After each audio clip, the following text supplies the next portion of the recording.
Hi, welcome to another edition of Mortgage Talks. I'm in the awesome, amazing Jake's Cigar Bar in Nicholasville, Kentucky. Oh my goodness, this is my spot right here. So, tell you, got a cigar, you can get some good bourbon here. This is Kentucky. So, you that are not from Kentucky don't know about the great selection of bourbon we have here. So, listen, okay, so we are going to get into you're in trouble. You're in trouble. You are in trouble. So remember to download my free 12-week business transformation playbook at hirescoaching.com. So you mortgage loan officers out there, if you're trying to grow your business, this can be very, very impactful. A lot of you have already taken advantage of this. My coaching clients take advantage of this, and it is going to be chock full of the correct information that you need, the things you need to write down in your daily plan to grow your business. So that is first of all. But you're in trouble. That is the name of our topic today. And let's also look at this. This is now, this is the regular size, powerful planner for you mortgage loan officers that I send to my coaching clients. I may give some free copies away at some point. This is just like the title says, very powerful to run your day. Ask yourself the right questions. You know you have to ask yourself the right questions every single day to grow your business in the manner it needs to be. If you're not a mortgage loan officer, listen, this can absolutely apply to you, what I'm going to talk about today, and diving into your business. We always have to dive into our business. We have to analyze what's going on. We have to pivot, all that good stuff at a constant clip. But you're in trouble. You are in trouble, mortgage loan officer. So we're going to talk about it. Refinances. Refinances are as sweet as that cigar out there. Good Christoph. They're as sweet as iced tea on a hot summer day. But refinances go just like that. And all of a sudden, you ain't got no sweet iced tea. You ain't got no humidor to replenish your palate, right? So refinances were here. They were great. You were living off of refinances. You were thinking you're better than you were. You were thinking your business was better than it was. You're buying up stuff. You're spending money, all the good jazz, right? I'm cool. I'm good. I don't need any help. And I talk to people all the time, say, hey, I don't need any help. I'm doing great. But then when you dive in their business, it's 50% refinances. It's 60% refinances. Is that sustainable? And so look at that, even if you're not in a mortgage game, what is sustainable and what is not sustainable? And so you always have to dive in and think, what is the long-term game? What is things that are going to always be there? And where's the focus need to be? And what you focus on grows. So right now, there's so many loan officers out there they see the hike in the interest rates with refinances, and all of a sudden they're scared to death. All my business is going to go away. And so I was talking to one of my coaching clients the other day, and he's stressed out about where his business is going to go now. It's stressed out in his mind. Oh my goodness, refinances are going away. And in a little conversation, at the end of it, he's excited because we always have to look for opportunities. If you're in any business, you always have to look for opportunities, and the mindset is, we always talk about it, will, skill, resources. The will has always got to be there to win. The will has always got to be there to look for the opportunities in every single market, every single thing we do. And so right now, when the refinances went, or now could be, thing of the past, or maybe not a thing of the past, right? They're always going to be there. You're always going to have some refinances, but they're going to be severely reduced from the hike in the interest rates for refinances specifically. Well, you should think, where's the great opportunity? Where's the great opportunity? And the great opportunity is a purchase game, right? And you think, well, I've not been doing purchases as much. So right now you need to look at how many purchases you've done this year, how many you're doing on average, and you should be looking at this and monitoring this from last year. If your purchase business was down from last year, you should have already been looking at this and understanding, hey, listen, where is the opportunity to get more purchase business? Not just, hey, listen, I was doing $1 million last year and I'm doing $2 million this year. It's where in that business, that $2 million, was was some things you could tighten up on. So in this business transformation planner playbook I have, is one of those things is diving into where the sources of business are coming from. Specifically, it can be from real estate agents, it can be from direct consumer, it can come from family and friends, but what happened is that you, as a loan officer, may have went out there and you start going all the way from B to C. You said, okay, I'm going to go directly to my past clients, my database. And a lot of people shame on you because you hadn't talked to your database and forever, and all of a sudden, refinance game's there, and you're just hitting up people for refinances. Should have been talking to them before that, and you probably could have done more refinances easier if you'd been talking to your database. However, now you're like, okay, well, this is going away. How do I sustain it, or my business? You may have got a new car, got a boat, got something. All of a sudden, you're just somehow. People don't learn, right? We don't learn. We get burnt by something, and we just go right back and try to touch the stove again for some reason, and not understand that we need to make changes. And so this is a perfect opportunity to make that change now. If refinances, sustain still, cool. If all of a sudden there's a change and the hike doesn't get, goes back to normal and the rates are just as low on the refinances and there's opportunity out there, great. Then you can even more business. But now's the time to think the opportunity. And so right now, you could call your real estate agents. This is a good opportunity for you to call your real estate agents and have a conversation with them. Say, this is an opportunity, this is a great thing, because we all know that the refinance business has definitely made the purchase business suffer. We know that. It's bogged down. The title companies are bogged down. Insurance, some insurance agents are bogged down. We have the appraisers are bogged down. Obviously, the lenders are bogged down. They're having more files. The underwriters have more files. Things are going, not going as smooth. Closing dates getting missed, etc. Well, right now, you should be calling a real estate agent and say, hey, listen, this is a great opportunity for you in the purchase game, because once this cycles through, you're going to be able to have smoother closing. So don't think about yourself. So we think about ourselves all the time and everything. Think about serving other people. And that's how we grow, right? We serve other people. We serve people at the highest level. That is where we make our money, right? Go Giver. It's in the Go Giver. Read the book. It's great. It's great.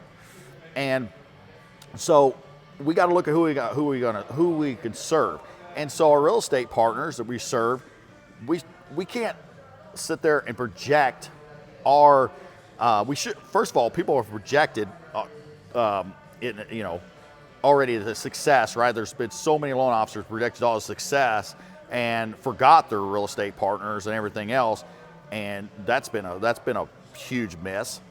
But the other thing is, right now you're feeling bad and you're like, oh my gosh, what am I going to do? Instead of going, where's the opportunity, and thinking how you can serve right now so many people better, especially as stuff gets easier. And you got to think, if you've been having trouble closing deals as fast, like, it's going to get better.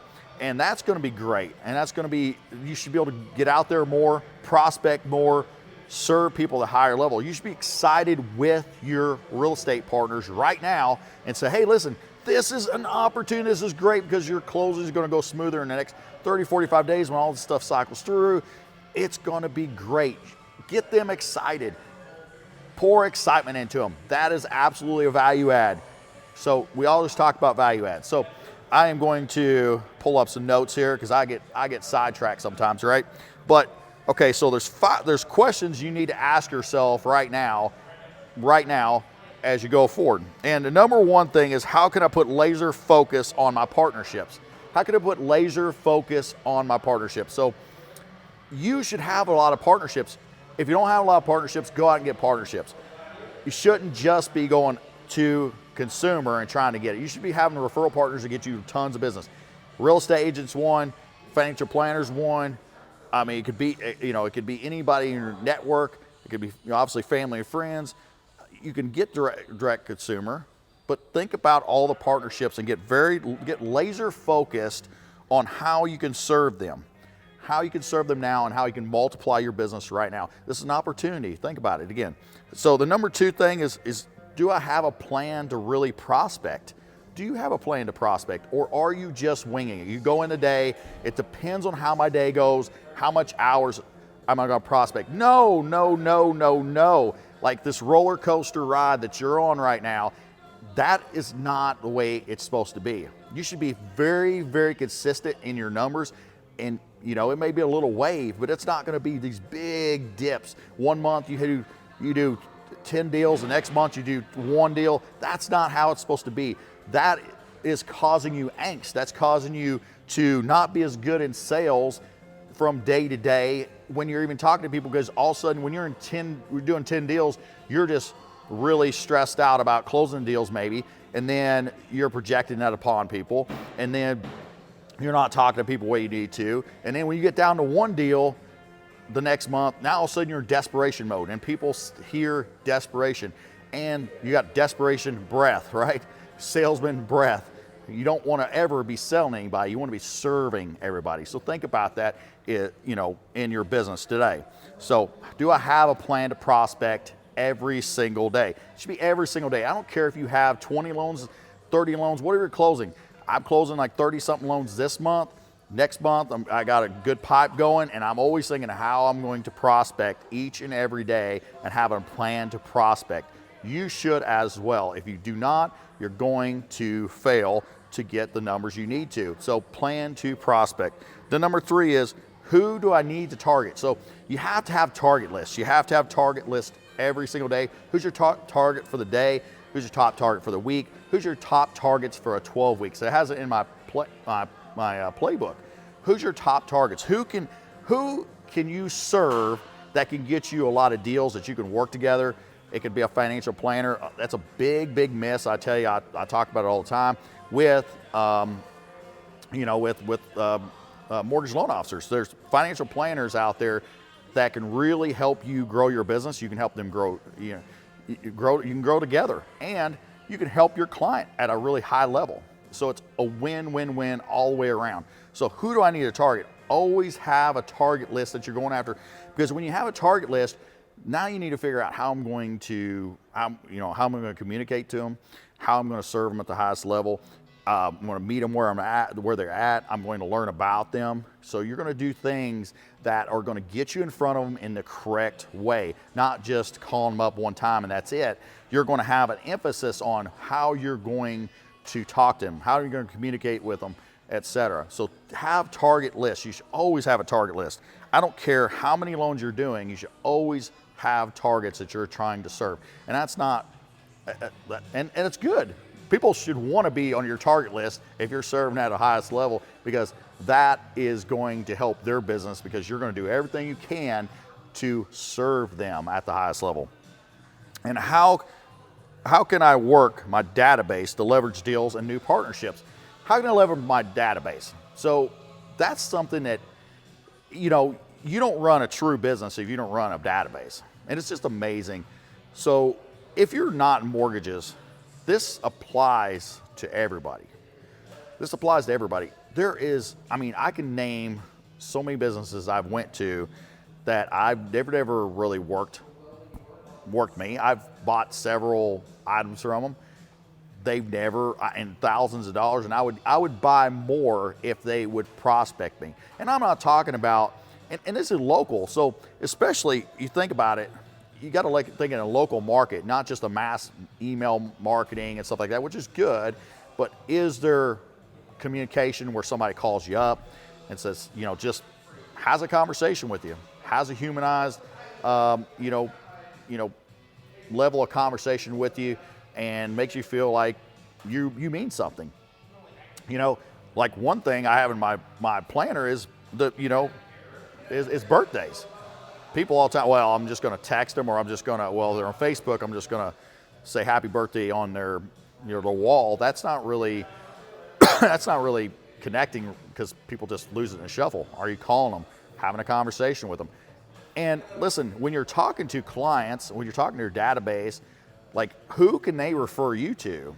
Like, and not just a client that you can close now, can they refer you to someone that can get you multiple deals back? So are you really connecting with your database, asking them the correct questions, and having them help you, because listen, if they love you, they want to help you. People in general want to help you.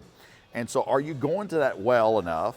But you can't do it if the only time you're talking to your database is when you really just want something. You have to massage it. You have to really genuinely care. You have to get in there and help them when they need something, etc. And that can really grow. So who can they refer you to? And what is my value proposition? So I talked about it already some. You have to know what your value proposition is before you make a call.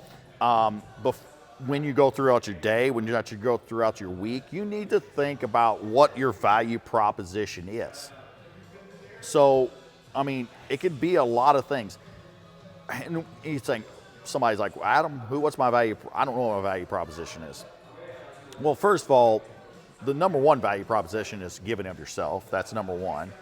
And you're truly giving of yourself. But what do you do well? What is an attribute that is unique to you? What's an attribute that's really unique to you? What do you like to do? There's a lot of things you can dive into. Maybe gratitude is your number one thing. You feel like you're more grateful than anybody else in the world. You're just a really grateful person. Well, really show that gratitude in just every way possible you can to your clients, your database, your referral partners, all that. And you think, well, how could that look? It could be video messages. It could be, the thank you cards. It could be, showing up to some event for them.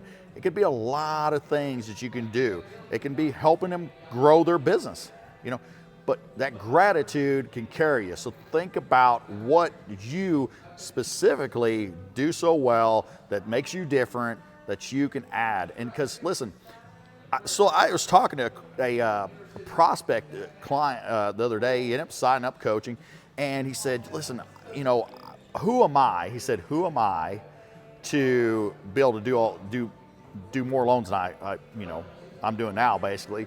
And because there's this couple great, amazing loan officers in this area. And I'm like, well, who are you? You are, so I said his name. That's who you are.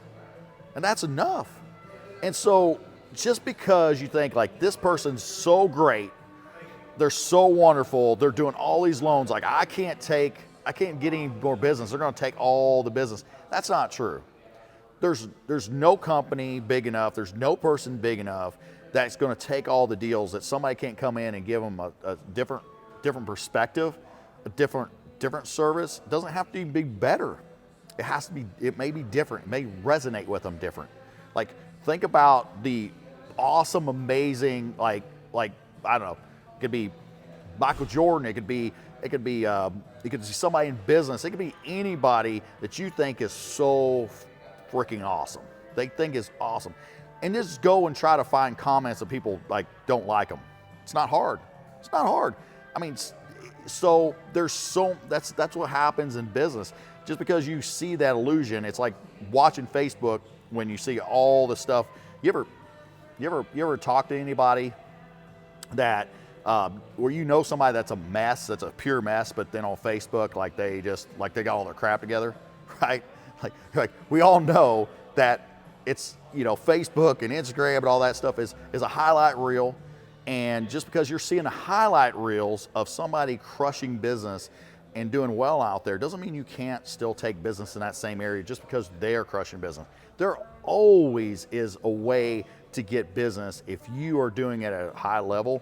If you're out there serving, you're giving of yourself, you're looking for value adds. If you're doing that, I don't care who is in the marketplace, you got to get rid of that. You can be successful. That's just part of it. There's so many people buying a home. Not one person, not two people, not 2-3 companies, whatever, can get to them all. They can only get to a portion of them. And so think about that, and don't just don't undercut yourself. Give yourself credit. Know what you do well, do it really well, and do it at a consistent basis. But ask yourself those questions. So you have an amazing opportunity. You just have an amazing opportunity. And there's so many out there right now that are going to just hide. They're going to go sulk because all of a sudden they feel like their income's going away. This is an opportunity for you to go bold and go proud and take market share right now. So if you're looking at it as an opportunity, you're going to take market share. If you look at it as my income's going down, your income's going to go down. That's just that simple. I look at it as like there is nothing going to keep me from getting where I want to go. Not anybody in the marketplace, not any interest rate, not refinances going away. As long as people can buy homes at all, right? Like you can serve people. You are going, and you have your license. You're going to be able to serve, and you're going to be able to make income. It's up to you to focus on what grows. That's it. What you focus on grows. And so ask yourself the right questions every day. Really have a plan to prospect, targets. Ask yourself those questions and stop going through the roller coaster and stop having commission breath because you are doing that roller coaster. Have a plan to prospect, have a plan to succeed every day, and be very vigilant about where your will is, okay? And how positive you are going into the marketplace. Remember, people can feel that if you're not positive going into any relationship. Be positive, be humble, but be bold. Go out there, remember, limited risk equals limited income.